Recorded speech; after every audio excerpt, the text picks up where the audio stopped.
Sometimes the world's media reminds me of one of my young children when he was small and learning to potty train.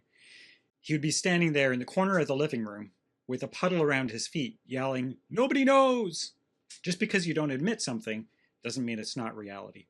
Welcome to this week's edition of the Bible in the News. This is Tim Billington joining you. Alistair Heath of the Daily Telegraph wrote a really great piece talking about the media and Israel, or the world really, and Israel, and how they are uncomfortable with what they see.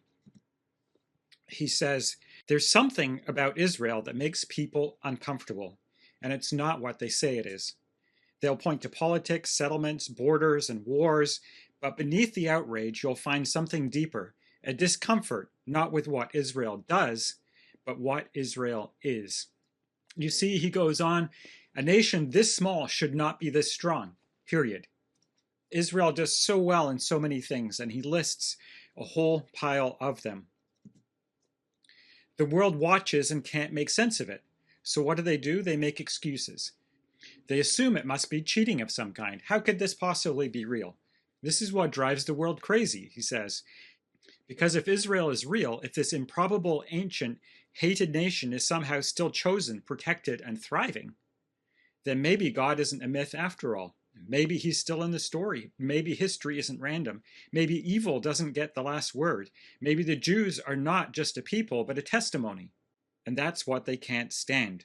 As he goes on, the problem is that if you admit that Israel's survival isn't just impressive, but divine, everything changes. Your moral compass has to be reset. Your assumptions about history, power, justice collapse. You realize you're not watching the end of an empire, you're witnessing the beginning of something eternal. So they deny it, they smear it, and they rage against it. Because it's easier to call a miracle cheating than to face the possibility that God keeps his promises. And he concludes by saying, and he's keeping them still. God wants the world to understand that it is him that's working with his nation. There's a story in Judges about Gideon when he is going out against the Midianites, and God is helping him prepare his army. And he whittles them down and down until he's only left with 300 men to take out an army of myriads, because he wanted to be sure that Israel would know for certain that it was God, that they couldn't chalk it up to their own strength and ability. And this is how it is in the end of days as well. Isaiah 49 quite spells this out in verse 25 and 26. We'll read this together. Verse 25, but thus saith the Lord, even the captives of the mighty shall be taken away, and the prey of the terrible shall be delivered. The mighty nations in the world, God will judge them. For I will contend with him that contendeth with thee. God will stick up for Israel.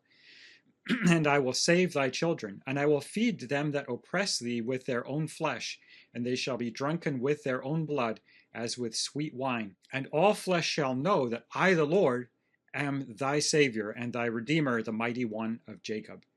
God wants them to know that it is him, and that he is God, and he is in control.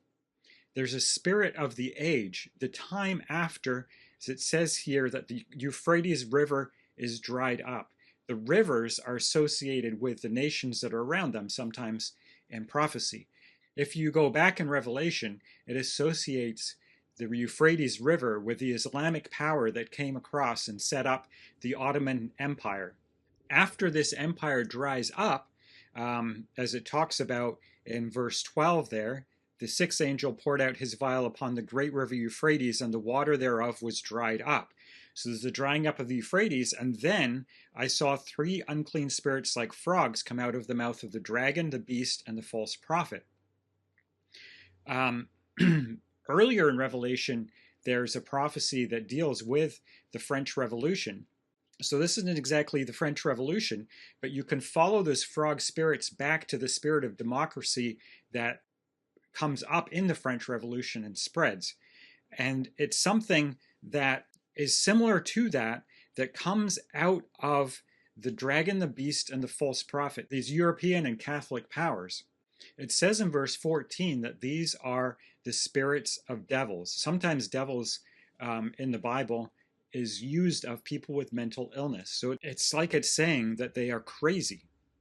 and they're working miracles. The things that this accomplishes in the earth is unprecedented to the point of seeming miraculous. And in 2 Thessalonians chapter 2, it speaks about a strong delusion.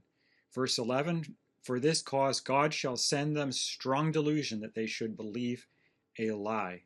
There's so much deception in the world today, it's unprecedented. If you peel back the surface a little bit, you see that the Catholic Church is involved in much of it. And there's been several incidents in recent weeks involving Catholic churches, including one in Gaza and one in Judea and Samaria, or the West Bank as the world would call it. There's been a major deception problem with the Palestinian Authority, with Hamas, and the whole situation for years. There's been copious information, exposés and behind the scenes and all kinds of things. The same person appears in numerous different clips and photos, and they just make things up. If you are caught making things up, it makes it plain and obvious that the thing you're making up is not real. IDF attacking you, you would show it. Instead, we find making of fakes. You make fakes if you don't have the real thing.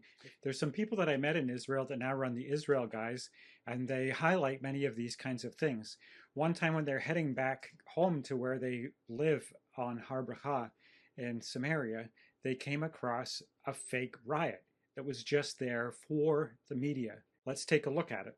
See a lot of smoke here, like, okay, what's going on? By the way, this is at the entrance to Shechem or Nablus, right? Yeah. Here's the press lined up on the side of the road. You see a few IDF soldiers. Mm-hmm. They're not even close to the action. They're just they're shooting rocks into an empty road. Look, just keep watching this. And look, there's hundreds of people going absolutely nuts the whole time here. Look again. Right, okay, so here's the press. There's the press. Here's the press, and the rocks on the street are just full of rocks. So and they're not throwing those rocks. Who are they throwing the rocks at? No There one. should be IDF like right over here, right? Look at this guy. Okay, he's just chucking a rock there. Should be like hundreds of soldiers and all jeeps. these guys. Oh, they're running at. You would think, Luke, if you saw a picture, that they would be launching that at somebody. Running at what? There's nobody there. Luke, there's nobody there. Who are they throwing the rocks at? Literally, those rocks, there's like thousands of rocks just piled up in the road there. Nope, they're not throwing them at anybody. They're doing it for that camera guy to get a good shot. Oh, that would be a great picture. Okay, watch this. Look, this is hysterical. See that lady throw that rock? That lady tried to throw a rock. Now watch her. Yeah, I saw that. She's telling the media to come closer. She's laughing. Come here. Hold on. It'll be a better picture if you come a little closer. Oh, yeah, there we go. She literally is laughing and telling the media to come a little closer. That's how scary it is. Okay, now we're going to preface this, Luke, because she's laughing. And now, okay, no shots fired here. What is the ambulance all about? Right. Did one of his friends knock him in the back of the head with a rock he was throwing, or Maybe shoot him like with a the firework rockets from Gaza where you misfire and hit yourself? Look at all these ambulances. That's a lot of ambulances. There's ambulances like spinning in. They're making circles. The whole time I was there for like an hour. These ambulances are just on rotation, zipping in, zipping out, zipping in, zipping out. And you see it. This is what's going on. And people are acting like they're hurt. They're getting in the ambulances. I honestly, I'm sitting right there. Right. I didn't see anything on how anybody got hurt unless, their friend bumped them or something. But literally, it's a crisis zone. Well, it reminds me, too, of a friend of ours was saying he was a medic and he was stationed in Ramallah and he saw a riot like this. Okay, look, this is it. Watch this. Okay, somebody's about to be loaded. This is exactly what I was about to say. He saw people being loaded into ambulances, and then he followed the ambulance around the corner, and they would jump out, and the ambulance would circle back around. Okay, that's exactly what's going on here. This guy, he's faked out. He's jumped down, and now waving his hand. He's waving his and the medics all ran in, take him off. They're going to go put him in the ambulance. We're gonna replay this guy's in a little bit of a slow motion for you. Nice. Okay, here's the guy. He stands up. Oh, he just stands up. Hey, there's nothing wrong with him. You can even look closer. He's going back down. Go back, guys. He's actually like smiling. There's nothing wrong with this person. He lays down. He was down on the ground, and then he stood up, and then I think he just went down again. He's like, "Wait, skit's not over." Right. They're like, "No, get back down." And now he's waving. They're calling the ambulance in. He comes in. There's video cameras all around. You see the cameras. Wow. They're calling, "Hurry up! Come in here fast!" The cameras are on. Cameras are rolling. Cameras are rolling. We need this kind of footage because the international community. Again, where are the IDF soldiers? They're They're over here to your way- left, to the left of the And you know what the screen, IDF or is behind doing? the screen. The IDF is protecting an Israeli civilian road Right. from these rioters. Oh, there they go. They carry him off. They're running him off. Okay, see him? You see Act this like you're green hero Hamas guy in the back here? It's hilarious. Not at all. They're playing with each other, having fun. Look at me, take my picture again. So they have a completely fake riot. They're throwing rocks at nobody. And then the media picks it up. Here you go. Next day, there they are. You can still find the photos on Getty Images. There's just been a big thing in the news because there was a reporter targeted by Israel. But these people are part of Hamas. Either directly, some of them are actually fighters, and some of them are just the propaganda arm. Would Joseph Goebbels be a legitimate target in World War II? Look at his social media post on Telegram. Anas al-Sharif, 9 hours and the heroes are still roaming the country, killing and capturing. God, God, how great you are. October 7th, 2023. It is literally insane. And they're trying to frame Israel for attacking people coming for aid. Attack Gazans who attempt to avail themselves of this aid. We've seen Hamas threaten and blackmail Gazans against seeking out this aid. And we appear to have seen Hamas also staging massacres and then pinning the blame for these massacres on Israel. And the BBC and CNN, all of them should have stopped for 5 minutes to think about it. Which really makes more sense? That Hamas would continue to do on a larger scale what it's been doing for the last 20 months? Or that the Israelis would concoct some convoluted scheme of distributing aid, which is unpopular in Israel, in order to lure Palestinians into a trap so that they could kill them 30 at a time in front of cameras where the international community would see them and condemn them for it. It just makes no sense. By Sunday evening, media publications began quietly updating their stories, sometimes without issuing corrections. By Tuesday, those stories were gone altogether. They wrote, Israeli tank kills 26, Israeli tank kills 21, Israeli gunfire kills 31, Red Cross says 21 people were killed in an aid incident, and then, oh wait, they had to correct and take down their entire story, saying we reviewed the footage and couldn't find any evidence of anything. This has been a chronic problem in reporting from Gaza for decades now, because there really is the fiction that Western media maintains a presence in Gaza. They do not. That is the truth. What Western journalist wants to be in Gaza, subject to Hamas and the situation there? This is a guy that came out, used to work for the Associated Press, and he has become a bit of a whistleblower to alert people to what's actually going on behind the scenes. As far as I know, I was the first staffer to erase information from a story because we were threatened by Hamas, which happened at the very end of 2008. We had a great reporter in Gaza, a Palestinian, who had always been really an excellent reporter. We had a detail in a story. The detail was a crucial one. It was that Hamas fighters were dressed as civilians and were being counted as civilians in the death toll. An important thing to know, that went out in an AP story. The reporter called me a few hours later. It was clear that someone had spoken to him. And he told me, I was on the desk in Jerusalem, so I was kind of writing the story from the main bureau in Jerusalem. And he said, Mati, you have to take that detail out of the story. And it was clear that someone had threatened him. I took the detail out of the story. I suggested to our editors that we note in an editor's note that we were now complying with Hamas censorship. I was overruled. And from that point in time, the AP, like all of its sister organizations, collaborates with Hamas censorship in Gaza. So there we go. Hamas censorship in Gaza. That's what goes on. And it's been going on for so long now. You tell lies for long enough, people start to believe. The news media, in his case the Associated Press, has just become an amplifier for Hamas propaganda. So since 2008, certainly since 2014, when we had another serious war in Gaza, the press has not been covering in Gaza. The press has been essentially an amplifier for one of the most poisonous ideologies on earth. Hamas has figured out how to make the press amplify its messaging rather than covering Hamas. There are no Western reporters in Gaza. All of the reporters in Gaza are Palestinians, and those people fall into three categories. Some of them identify with Hamas, some of them are intimidated by Hamas and won't cross Hamas, which makes a lot of sense. I wouldn't want to cross Hamas either. And the third category is people who actually belong to Hamas. That's where the information from Gaza is coming from. And if you're credulous, then of course you're going to get a story that makes Israel look pretty bad. Yes, Hamas propaganda makes Israel look pretty bad. The Associated Press is 100% behind this. It's their policy, not just that they're being strong-armed. The question that I'm asking is, what's going on? The question that was increasingly being asked was not what's going on. The question was, who does this serve? That's an activist question. So when you look at a story, you don't ask, is it true or is it not true? You ask, who's it going to help? Is it going to help the good guys or is it going to help the bad guys? So if Israel in the story is the villain, then a story that makes Israel seem reasonable or rational or sympathetic needs to be played down to the extent possible or made to disappear. And I can give you an example from my own experience. At the very end of 2008, two reporters in my bureau, people who I know, learned of a very dramatic peace offer that Prime Minister Ehud Olmert had made to the Palestinians.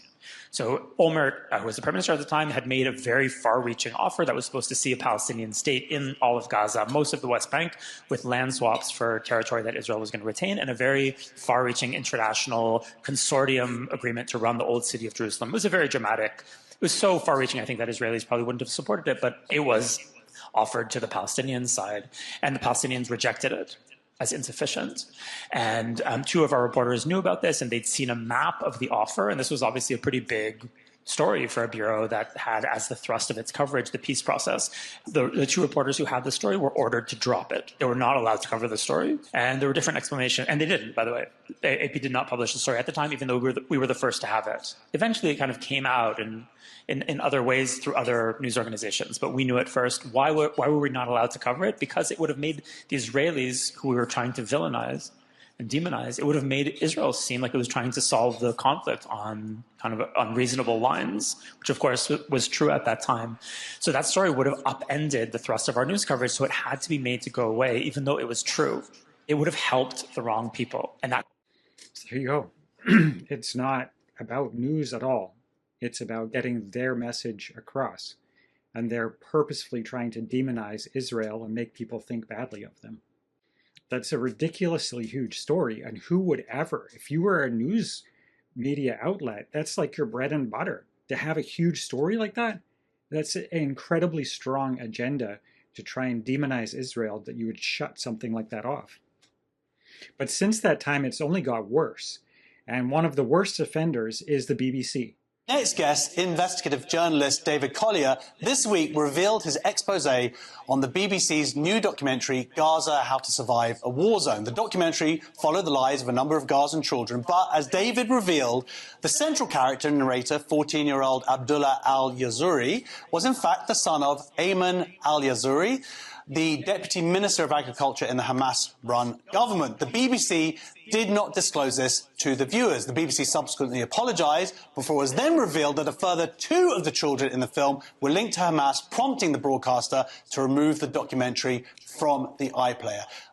So they're putting this out as though this documentary is just a news piece from the neutral and reliable BBC, and really it's just Hamas themselves telling you the propaganda they want you to believe. I think Hamas have full editorial control, right?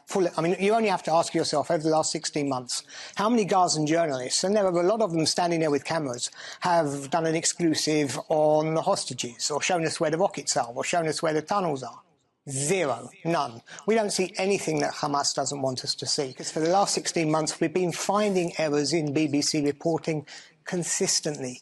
And this raises an institutional problem, because they know that there's a problem with their reporting. What is it? So you say that we should know that Hamas is going to be involved. Yes. How it would get through all the paperwork and, as you say, the due diligence at the BBC is so telling as to the failing of the BBC to acknowledge that Hamas basically run the show there. For sure. I mean, look, it's not like it was just the narrator, and he was a narrator. He was the star of their show, and he's the son of the Hamas minister. So we're in it's a sickening position where, because it's funded by us, we are paying for the BBC to promote a radical Islamic terrorist organization and pay or give gifts to members. I mean, they must have, there must have been something passing hands here.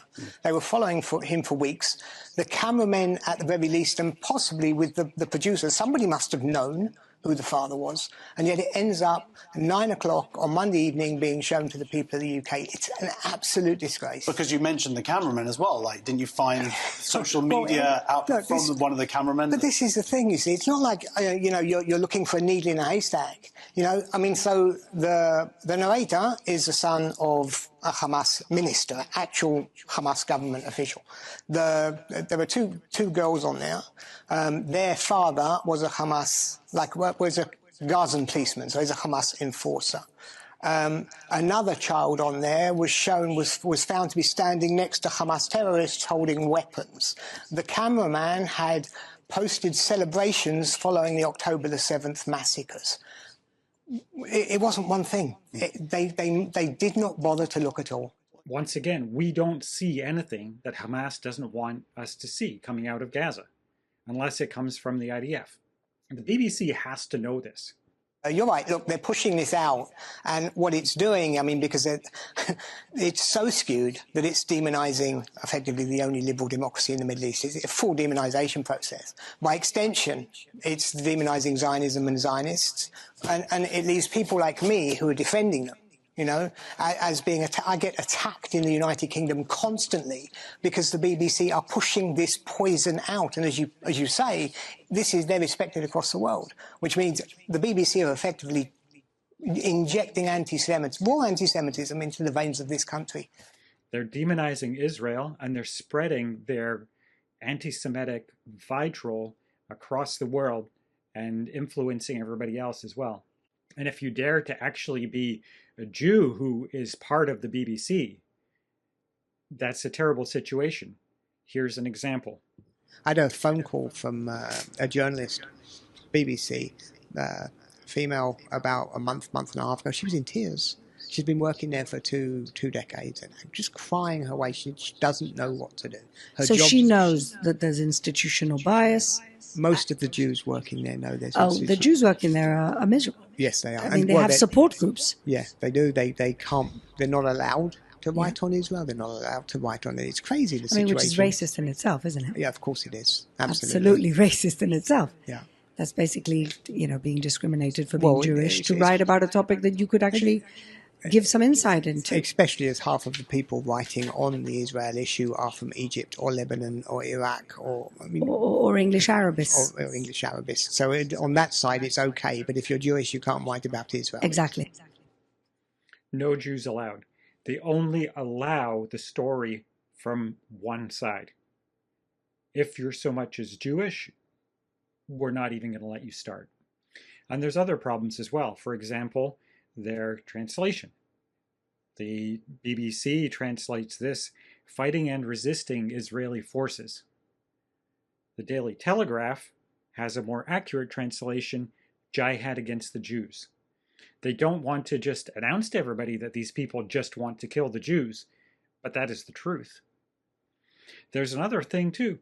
The world tries to make out like it is the poor, small, oppressed Palestinians against Israel so that Israel looks like the big, nasty aggressor. Really, there's millions of Muslims against Israel. In the last war, where did the missiles come from? They were all over the place. And all of this has a great effect. You don't need to look any further than the hostage posters. The hostage posters were posted, and no sooner were they put up, and people started ripping them down. I couldn't believe it at the time when I first saw it. It's unbelievable. I mean, think about it. If there's a lost cat sign or a lost dog sign, how often do you see those ripped down? They would prefer that the dog was saved than the Jews. Here's another fellow showing his deep anti-Semitism and hatred of Israel from the Foreign Press Association. The Ministry of Health. Hamas controls the place. Journalists there, frankly, I don't care whether Asharif was in Hamas or not. We don't kill journalists for being Republicans or Democrats or in Britain Labour Party. Hamas is a political organisation as well as a terrorist organisation, perhaps. Hamas is perhaps a terrorist organization. Really, he thinks they're equal to the Republicans or the Democrats. When was the last time the Republicans had a great slaughter fest against the Jews? If the Republicans went out and slaughtered people like Hamas does, then they would be terrorists too. The only reason they're not terrorists is because they don't perform terrorism. It really does stick. Listen to this lady rant on. It's sickening. And for any Israelis watching this right now, I want you to be clear. I want you to understand this, okay? You are hated internationally. Hated. The whole international community loathes you. Young American citizens in this country, both left and right, loathe you. And eventually, these are the people who are going to come into power. Don't be mistaken based on the propaganda you hear in American media. That's not representative of how the American people feel about you. You're hated. And it's not because you're Jewish. It's because you slaughter innocent people. It's because you think you're God's chosen people when you act like absolute demons. You guys like to slaughter people and steal land, and you think you're better than everyone else. You think that you're entitled to everything, including our tax dollars. It's disgusting. She pulls the mask away and tells you that really she's bitter about being God's chosen people again. Oh, how about that? She seems to me that she's a little bit jealous. The seeds that have been planted, by the news media, are taking root. It's like Alistair Heath said, there's something underneath. When you pull the mask away a little bit, when you dig under the surface, there's something that's bothering them that's not what they admit. They talk about political things, they talk about the full stuff that they've listened to. But really, when it gets down to it, there's a layer underneath. There's a layer of anti-Semitism that's the same thing there has been, fueled by blood libels as it has been all down the centuries. Their wickedness is great. Joel chapter 3, verse 12. Let the heathen be wakened and come up to the valley of Jehoshaphat, for there will I sit to judge all the heathen round about. Put ye in the sickle, for the harvest is ripe. Come you down, for the press is full, the fats overflow, for their wickedness is great. And he carries on down. Verse 16, the Lord shall roar out of Zion and utter his voice from Jerusalem, and the heavens and the earth shall shake, but the Lord will be the hope of his people and the strength of the children of Israel. This has been the Bible in the News. Please join us for more next week, God willing.